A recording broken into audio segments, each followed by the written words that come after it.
मध्य रेल्वेचे पीआरओ स्वप्नील लीला आपल्यासोबत या फोन लाईनवर जोडले गेलेले आहेत। सर, स्वागत तुमचं। सर, जळगाव जवळ ही खूप मोठी दुर्घटना घडलेली आहे, तुमच्याकडे या संदर्भामधली काय माहिती आहे? जळगाव मध्ये छत्रपती शिवाजी महाराज टर्मिनसकडे येणारी जी पुष्पक एक्सप्रेस होती, या एक्सप्रेस मध्ये माहेजी आणि प्रदाडे दरम्यान काही गाडी थांबली होती। त्यातले काही प्रवासी खाली उतरले होते। याच वेळेस भुसावळकडे जाणारी कर्नाटक एक्सप्रेस जी आहे, या गाडीमुळे काही प्रवाशांना इजा झालेली आहे अशी प्राथमिक माहिती आपल्याकडे आलेली आहे। भुसावळवरून मेडिकल व्हॅन ऑलरेडी निघालेली आहे। सोबतच त्या स्थानकांच्या जवळचे जे स्थानिक प्रशासन आहे त्यांना देखील इन्फॉर्मेशन दिलेली आहे। जी सर, यामध्ये काही जीवितहानी किंवा प्रवाशांचा काही मृत्यू झाला या संदर्भातली काही माहिती?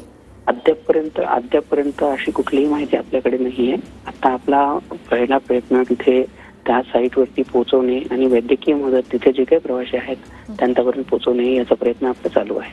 सर, किती जखमी आहेत, त्यांना काही हॉस्पिटलमध्ये ऍडमिट केले या संदर्भातली माहिती? आता 5 वाजून साधारण 5 वाजल्याच्या नंतरची ही घटना आहे। आता आपले जे फर्स्ट रेस्क्यू पथक आहे ते लवकरच इथे पोहोचेल, मग त्यानंतर आपण याच्याबद्दल पुढची माहिती देऊ शकू।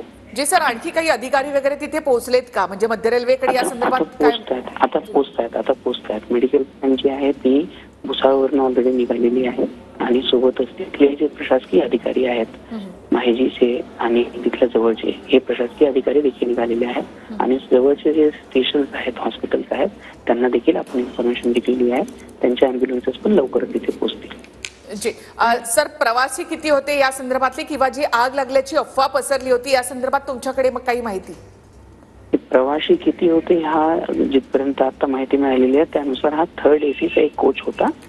यामध्ये प्रवासी आता एक्झॅक्टली नंबर आपल्याकडे अद्याप नाहीये याचा, पण आगीची अफवेची अशी कुठलीही माहिती अद्यापर्यंत आपल्याकडे नाहीये। यातील प्रवाशांनी तिथे थांबल्यानंतर प्रवासी काही गाडीतून उतरले होते आणि त्या प्रवाशांना समोरून येणाऱ्या दुसऱ्या बाजूची जी गाडी आहे त्या गाडीतून काही इजा झालेली आहे अशी माहिती आपल्याकडे अद्यापर्यंत मिळालेली आहे। जी, धन्यवाद सर, तुम्ही आमच्याशी बोललात त्याबद्दल। तर जळगाव मध्ये